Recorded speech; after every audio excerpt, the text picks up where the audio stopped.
Telecom sector की दो दिग्गज कंपनियां जियो और एयरटेल, उन दोनों का जो बेस प्राइस था रिचार्ज का वो 249 रुपए से शुरू होता था मंथली पैक का।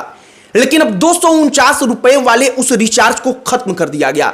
जब रिचार्ज पैक खत्म हुआ तो इसको लेकर के चर्चाएं चली कि क्या वाकई में प्राइवेट कंपनियों की मोनोपोली टेलीकॉम सेक्टर में इस हद तक बढ़ चुकी है कि वो बिना किसी पूर्व सूचना के, बिना कुछ बताए अचानक से अपने रिचार्ज के दामों में जो बेस प्राइस है उसमें एक साथ 50-50 रुपए की बढ़ोतरी कर देते हैं। क्योंकि अब जो नया बेस प्राइस का रिचार्ज है जियो का वो 299 रुपए 28 दिन के लिए हो चुका है। हमने सोचा कि जरा इस पर बात की जाए, बात इस कहानी पर की जाए कि जिस दौर में जियो आपको फ्री डेटा दे रहा था उसी दौर में यह कहानी लिखी जा चुकी थी कि उसकी वसूली कैसे होगी, और अब वही दौर चल रहा है। और आगे आने वाले 1 से 2 साल में इस बात का अंदाजा लगाया जा रहा है कि कंपनियां रिवेन्यू जनरेट करने के लिए, कि हर यूजर से ज्यादा रिवेन्यू जनरेट हो, इसके लिए रिचार्ज के दाम बढ़ाकर 500-600 रुपए तक कर सकती हैं, जो 300 रुपए तक पहुंच चुका है। एक और बात कि प्राइवेट सेक्टर की इन कंपनियों के बीच में पब्लिक सेक्टर की किसी कंपनी का मजबूत होना क्यों हमेशा जनता के फेवर में रहता है, आपको यह भी बताएंगे। पब्लिक सेक्टर की कंपनी का मजबूत होने का मतलब कि सरकारी कंपनी का मजबूत होना, और अगर एक शब्द में कहें तो बीएसएनएल का मजबूत होना। सब पर चर्चा करेंगे, बातचीत करेंगे, लेकिन आगे बातचीत करने से पहले हमारा नमस्कार स्वीकार करिए। हमारा नाम मोहित कुमार सिंह है। जियो और एयरटेल दो दिग्गज प्रमुख कंपनियां। जियो का एक रिचार्ज होता था 249 रुपए में 28 दिन के लिए, 1 GB प्रतिदिन डेटा मिलता था और कॉलिंग अनलिमिटेड मिलता था। इसके अलावा एयरटेल का एक डेटा मिलता था, एयरटेल का डेटा मिलता था 249 रुपए में 24 दिन के लिए, और सेम प्रकार का पैक था जैसा जियो का था कि अनलिमिटेड कॉलिंग और 1 GB डेटा पर प्रतिदिन। अब जियो ने सबसे पहले अपने 249 रुपए के उस बेस पैक को खत्म करके उसका दाम बढ़ाकर 299 रुपए कर दिया, और 299 रुपया में 1.5 GB प्रतिदिन डेटा, 100 SMS प्रतिदिन देना शुरू किया और अनलिमिटेड कॉलिंग। अब जियो का वो जो बेस प्राइस का रिचार्ज है वो 299 रुपया हो गया, मतलब कि 300 रुपया। एयरटेल ने भी इसमें बढ़ोतरी की। अगर एयरटेल के आप 1.5 GB प्रतिदिन 28 दिन के लिए बेस प्राइस रिचार्ज का दाम देखेंगे तो वो बढ़ करके 319 रुपए हो चुका है। 319 रुपए में 28 दिन के लिए। कहने का मतलब है कि टेलीकॉम कंपनियां अचानक से अभूतपूर्व बढ़ोतरी करती हैं और किसी को इस बारे में कानो कान खबर तक नहीं होती कि ये बढ़ोतरियां अचानक इतनी ज्यादा क्यों की गई। एक बात और आप समझिए, आपके लिए या हमारे लिए हो सकता है कि 50 रुपए, 60 रुपए, 70 रुपए रिचार्ज में बढ़ोतरी कोई मायने ना रखता हो, लेकिन इस देश की एक बड़ी आबादी ऐसी है जो करोड़ों में है, जिसके लिए महीने के रिचार्ज में 100 रुपए, 50 रुपए, 70 रुपए की बढ़ोतरी बड़ी बात है। उसके लिए महीने का 300-400 रुपए का मोबाइल रिचार्ज बड़ी बात है। उसको इसके लिए 2 दफा सोचना पड़ता है कि रिचार्ज करवाऊं या अभी जरूरत नहीं है तो कुछ दिनों के बाद रिचार्ज करवाऊं। इसीलिए जब टेलीकॉम सेक्टर की कंपनियां अपने बेस प्राइस को बढ़ाती हैं तो सवाल उठता है कि क्या वाकई में प्राइवेट कंपनियों का मोनोपोली जो टेलीकॉम सेक्टर है उसमें सर चढ़कर बोल रहा है। अब जो एयरटेल और जियो इस वक्त पर कर रहे हैं, आखिरकार वो ऐसा क्यों कर रहे हैं, आप जरा ये समझिए।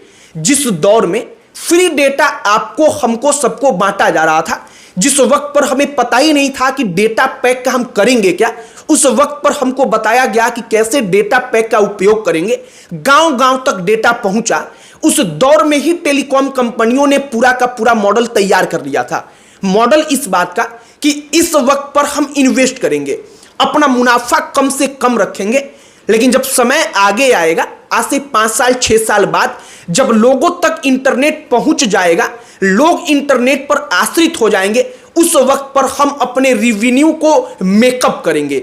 मतलब जितना नुकसान आज की दौर में हो रहा है उसको कवर कर लेंगे। इस वक्त पर वही दौर चल रहा है। आप अगर गौर करेंगे तो पिछले 2 से 3 सालों में रिचार्ज के दाम में जो बढ़ोतरी हुई है वो अभूतपूर्व हुई है। मतलब कई कई रिचार्ज के दाम तो इतने बढ़े हैं कि शायद उतनी महंगाई दर किसी भी फील्ड में कभी बढ़ती ही नहीं। मौजूदा वक्त में बेस प्राइस में बढ़ोतरी हुई है तो एक बार फिर से चर्चाएं चलने लगी। अब इसके पीछे टेलीकॉम कंपनियों की यह रणनीति है कि बेस प्राइस का दाम हम बढ़ा देंगे, लोगों के पास कोई ऑप्शन बचेगा नहीं, लिहाजा लोग मजबूरन ज्यादा रुपए वाला रिचार्ज कराएंगे तो कंपनी का रेवेन्यू बढ़ जाएगा। अब आप एक बात और समझिए, मौजूदा वक्त में कंपनियां मजबूरन डेटा दे रही हैं और आप मजबूरन उसका उपयोग कर रहे हैं। हम मजबूरन क्यों कह रहे हैं, आप जरा इसे समझने का प्रयास कीजिए। मान लीजिए कि 299 रुपए के रिचार्ज में प्रतिदिन 1.5 GB डेटा टेलीकॉम सेक्टर की कंपनी दे रही है, लेकिन हम और आप जानते हैं कि प्रतिदिन 1.5 GB डेटा की उपयोगिता हर कोई नहीं कर पा रहा है, उसके लिए उपयोगी नहीं है। उसको डेटा मिल रहा है तो वो रील्स देख रहा है, इससे ज्यादा उसके लिए उपयोगी वो किसी मायने में नहीं है, और गांव-गांव तक में यही हो रहा है। लेकिन टेलीकॉम कंपनियां जानती हैं कि अगर उनके पास कोई दूसरा ऑप्शन रखेंगे ही नहीं तो मजबूरन वो बेस प्राइस के साथ जाएंगे और कंपनी की कमाई बढ़ेगी। अब समझिए प्राइवेट सेक्टर और पब्लिक सेक्टर की कंपनियों में क्या अंतर होता है। अब जैसे मान लीजिए बीएसएनएल का जो रिचार्ज है 147 रुपए का 30 दिन के लिए 10 GB डेटा मिलता है और कॉलिंग मिलता है। हमें लगता है कि वो परफेक्ट है। अगर गांव में कोई व्यक्ति रहता है, उसको इंटरनेट का उपयोग भी करना है तो 30 दिनों के लिए 10 GB डेटा मिलता है, जो पर्याप्त होता है कि अगर आप इंटरनेट यूजर हैं तो महीने भर आप अपना काम कर सकते हैं, आप अपने इंटरटेनमेंट का भी सोर्स उतने से ही पूरा कर सकते हैं। लेकिन बीएसएनएल के पास कमजोरी यह है कि बीएसएनएल के नेटवर्क्स, बीएसएनएल का जाल जो है वो कमजोर है। और टेलीकॉम सेक्टर में इसीलिए जो 2 प्राइवेट दिग्गज कंपनियां हैं, एयरटेल और जियो, उनकी मोनोपोली चल रही है। अगर जियो और एयरटेल अपना दाम बढ़ा देते हैं तो मजबूरन आपके और हमारे पास उनके साथ जाने के सिवा कोई दूसरा ऑप्शन नहीं हुआ होता।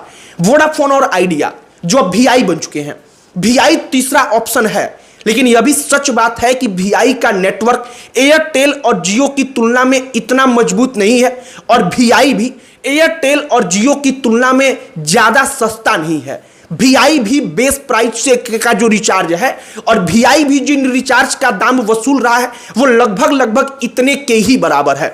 तो कुल मिलाकर जो बेस प्राइस सस्ता रिचार्ज खत्म किया जा रहा है, आगे आने वाले 1.5 से 2 साल में अगर प्राइवेट कंपनियों की मोनोपोली ऐसे ही क्रिएट होती रही टेलीकॉम सेक्टर में, जो पब्लिक सेक्टर की कंपनी है वो मजबूत नहीं हो पाती है, तो फिर तैयार रहिएगा, क्योंकि शायद 500-600 रुपए का बेस प्राइस का रिचार्ज हमें और आपको कराना पड़ेगा 28 दिन के लिए, जिसका अंदाजा लगाया जा रहा है। हमने जो तमाम इस वक्त पर चर्चाएं चल रही हैं उस पर एक बार सोचा कि बातचीत की जाए, आपको उसके बारे में बताया जाए। आपकी क्या इस पर प्रतिक्रिया है, कमेंट बॉक्स में लिखकर बताइएगा। बाकी इस वीडियो को यहीं पर समाप्त करते हैं। अंत में हमारा परिचय, हमारा नाम मोहित कुमार सिंह है। बहुत बहुत धन्यवाद।